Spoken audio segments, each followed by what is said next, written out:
Welcome to the Information Security Forum podcast. I'm your host, Tavia Gilbert, and ISF Managing Director Steve Durbin is with me in the studio as always. Steve, you and I have been in a series of conversations about the threat forecast for 2020, the most serious threats that security leaders need to be aware of and work proactively against. One of the biggest threats, as you shared with us, is the race for technological dominance between the two key players, the US and China. So let's start out with this question. How far is that race for dominance going to go? What can we expect as we look at those tensions that are obviously heating up? Well, the geopolitical arena is set to remain fairly complex. I'd also say sort of turbulent and fragile, I suppose, as the US and China just battle for global dominance. Now, in addition to that, the world order is going to shake as certainly the EU continues to fracture, I think, post-Brexit, whenever that gets done. Russia becomes politically resurgent, and certainly disgruntled South American and Asian countries struggle to meet the expectations of a growing middle class. So for some, this sort of frustration with liberalism, globalism, will lead certainly to much more inward-facing policies, particularly where sovereignty is at issue, as in Hong Kong at the moment, for instance, and indeed parts of the UK and across Europe. I think that China will continue to assert its right to a long-term growth strategy that sees it capture the dominant position in world trade. Chinese support for emerging nations and certainly funding across Africa, Southeast Asia, that all points to a long-term strategy based on trade and investment to assure the future of Chinese growth. Now, that being said, of course, in other countries, national and commercial interests will also blur as big tech giants consolidate power and continue to influence politics and society. The issue over Huawei, for example, and its access to critical national infrastructure, as its products are used to support aggressive 5G and other technology rollouts, will continue to occupy the minds of politicians and business leaders as economic tension continues to grow and protectionism, I think, increases, certainly as more countries join what unfortunately looks to be a global trade war. Both, I suppose, the US and Chinese governments and businesses will continue to look to technology to drive economic growth, seeking to achieve world-leading positions in next-generation technologies, and we've talked about that in the past, as you know. But major technology investments, I think, will fail to live up to expectations in the short term. That's going to disappoint investors and I think going to create something of a burden of debt. And this, unfortunately, is just going to exacerbate further the tension and the confrontation between the two superpowers that you've mentioned. And then finally, I think, the future US presidential election will serve only as an additional catalyst and opportunity for the incumbent party and its leader to just flex its muscles. And the competitive dance we're seeing between the US, its allies, and China, I think is going to continue well through 2020. With an associated impact on technology advances and societal fallout, resulting in something of a standoff between the two main protagonists that I think are going to impact economies and the trade aspirations of both. Can China respond, do you think, by closing its market for U.S. technology companies? Do you think there are other measures that China will take to protect its interests, which will cause damage to the U.S. interests in the technology field? I'm not so sure that China is going to close its market for US technology companies. I mean, we've seen recently that, Huawei again has talked about building its own OS and the impact that would have for companies like Microsoft, for instance, in the United States. I don't really see China closing its market. I could be wrong. I think that China is very much more interested in continuing to develop its technology in-house, and that will require, I think, a relatively open market for some time to come, because it's all around the intellectual property. And many of China's means of acquiring IP are not officially written into law, but are done in indirect and informal ways that sometimes make it difficult to trace. And, through means such as investment, cyber intrusion, the Chinese government is able to direct and facilitate the systematic acquisition of cutting-edge US technologies in industries that are deemed important by state industrial plans. So you want to try to keep your market open in order to continue to have access to those materials. I think, though, that, considering some of these elements of Chinese policy, it's unlikely that a closing of market for US technology companies is going to happen in any really significant way. I think we probably will see some playing around on the edges. It's much more likely that despite any global political pressure, China will continue to proceed with its plans, and that the trade war between the US and China will continue, with China reverting to fiscal and other policies as a means of flexing its muscles. And I think that's going to manifest itself with continued investment in strategic growth markets by the Chinese, the Maritime Silk Road being an example of that, for instance, and a move to understanding better how to work around any emerging legislation or regulation that aims to hinder its abilities to grow. And that's likely to involve the Internet of Things, consumer devices, which is really where some of the more far-reaching developments in technology are set to emerge in the near term. Well, here's a question. How realistic do you think it is that there will be a formation of two completely independent systems in the technology market, the American system, the Chinese system? Is the world going to split into two technological camps around these major players? I don't think so. We live in a consumer-driven environment with interdependent, extended supply chains that coexist. The challenge remains, I think, to understand that overall scope of any one supply chain. So, designed in California, assembled in China, manufactured in multiple Southeast Asian countries. Right. That's the norm for a lot of technology products today. And so trade wars with China and other countries, along with restrictions on migration, foreign direct investment, technology transfers, all of that could have profound implications for global supply chains and raise the threat of stagflation, so slowing growth alongside rising inflation. In addition, I think the risk of a US growth slowdown has become more acute now that the stimulus from the 2017 tax legislation has run its course. All of that being said, technology will continue to drive and support the next evolutionary phase of the industrial evolution that all countries are going to see. Right. And so against that sort of backdrop, I think the notion that we can somehow create two completely independent systems in the technology market and continue to meet the demand that's being created for advancement and associated products, it's just not sustainable. So, this would require a reinvention of supply chain infrastructure that would very much hamper rather than support advancement.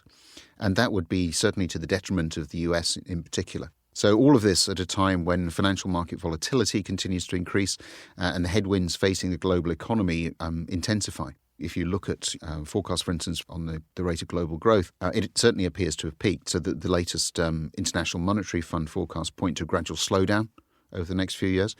Global growth is stabilizing, low level. Trade growth has plunged. Investment has slowed. Manufacturing tends to be weak. But jobs and services are still supporting consumption with a slight pickup forecast through 2020. But whether or not that's going to be enough to lift some of the things we've just been talking about, I really don't know. And so for me, anyway, that isn't the kind of environment in which to embark upon the creation of two separate camps for technological development, although it may seem attractive as a means of bolstering and supporting local economies during any potential downturn. But I don't see it happening. That makes sense. Any idea which countries will ultimately support China and which countries will support the U.S. in this new confrontation, and maybe what this means for Eurasia and the world at large?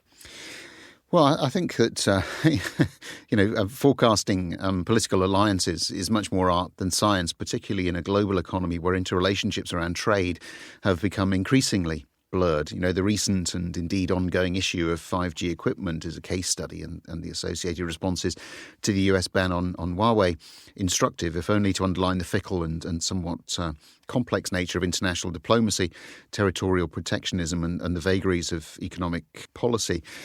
2018 through 19, we've seen countries such as New Zealand, Australia, Japan, France follow the US lead in preventing Huawei equipment from being used in critical national infrastructure. Germany, Canada, the UK all remain cautious but have held back from a total ban. So support is neither consistent nor necessarily following traditional lines. I think that's the important point there. I think it's unlikely as well that those countries that have invested to date in advanced infrastructure with a Chinese manufacturer will simply move to rip that out, moving instead to other suppliers. I don't see that happening. I think more likely from such countries will be a watch, wait and see approach that's going to allow for the continued implementation of those infrastructure products until such time as they are compelled to do otherwise.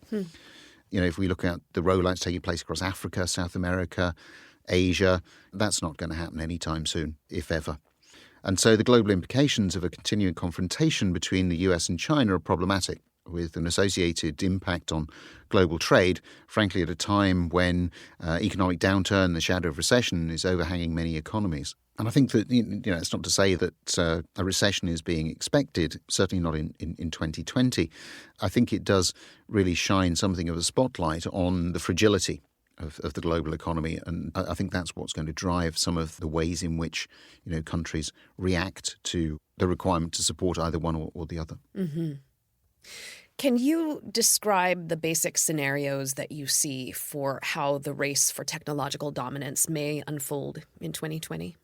I think there are a few. I think, lurking sort of behind the US administration's trade conflict with China lies something of fear that perhaps the United States could be losing its advantage in the global technology race. I mean, in US policymaking circles, a little bit more broadly, China's, Made in China 2025 policy, which is intended to ensure Chinese dominance in cyber capabilities, AI, aeronautics and other frontier sectors, is viewed not just being an economic challenge, but as a geopolitical threat. So everything from US telecoms infrastructure and intellectual property to America's military position in East Asia are considered to be at risk. And I think that in 2020, we're going to see international tensions really reach something of a breaking point, particularly around areas such as the Middle East, all related to some of the things that we're starting to see happening. I think the impact on growth is that growth will remain bumpy as trade agreements are ripped up, potentially changed, and protectionist policies do come into force. I think that as well, you have to look at people. I think aging populations, we've talked a lot about the lack of the right skills. Mm-hmm. I think, that insufficiently skilled workforce is further going to depress growth in some regions. And then a lack of investment in appropriate infrastructure could compound the problem. If you look at simply supply and demand, in most developed countries, we've got creaking electricity grids, roads, rail networks and airports struggling to cope with demand. Financial markets reliant on technology economies, I think, therefore becoming much more susceptible to manipulation or indeed damage from targeted cyber attacks, which, of course, we all know are being attempted on a daily basis. Mm-hmm. I think as well, with so many information sources available and a general growing lack of trust in perhaps traditional news media, we're going to have a situation where people will not know who or indeed what to trust. Or they're going to be increasingly locked into the social media-driven echo chambers of similar opinions. Mm-hmm. I think that really doesn't bode well for society. There is the potential for a divide to deepen as people fail to reconcile their political and indeed in some instances religious differences or consider opposing points of view. And so, unfortunately, I think that beliefs and ideologies are going to become further entrenched and that's going to leave less room for compromise and contributing to the potential for conflict, whether that be at a cyber level, at a societal level, or at a traditional warfare level. I think as well, if we go back to technology and look at some of the scenarios there, I think that certainly we're going to see research in areas such as machine learning accelerate dramatically. Mm-hmm. And I think that the continuing cycle of exponential advancement is going to help to embed computers into objects of all kinds of things. So the Internet of Things, for instance, is going to pervade homes. The smart home is going to become a reality in 2020. Businesses, transport, public spaces, all of those are going to be, swamped with more and more technology. And I think that as we emerge from 2020 going into 2021, certainly we will see a much more integrated base of technology in pretty much almost every aspect of daily life, with some of the benefits that will bring, but also some of the challenges and some of the concerns. Well, you talked about the erosion of trust, and I have a lot of trust in you that you'll always give me lots to keep me up at night, worries and fears that you share. So thanks for that. I believe in you, Steve. Thanks for having this conversation about the intensification of the battle for technological dominance. What seems clear is that given all of this that's going on geopolitically, it's imperative that at the board level, leaders are looking to the geopolitical situation and ensuring that they have a sustained commitment to cyber resilience. We know that the environment is evolving, interdependencies in technology are impossible to break, so the impact falls outside of pure tech, and these implications are playing out on a global level. Thanks for the conversation. Listeners, if you've enjoyed this podcast, please subscribe, rate, and review it, and we'd love it if you'd share it in your networks. Be sure to visit securityforum.org to join the conversation on our LinkedIn group, to access the show notes, and to download ISF's research, practical tools, and guidance relating to this discussion. Thanks for listening.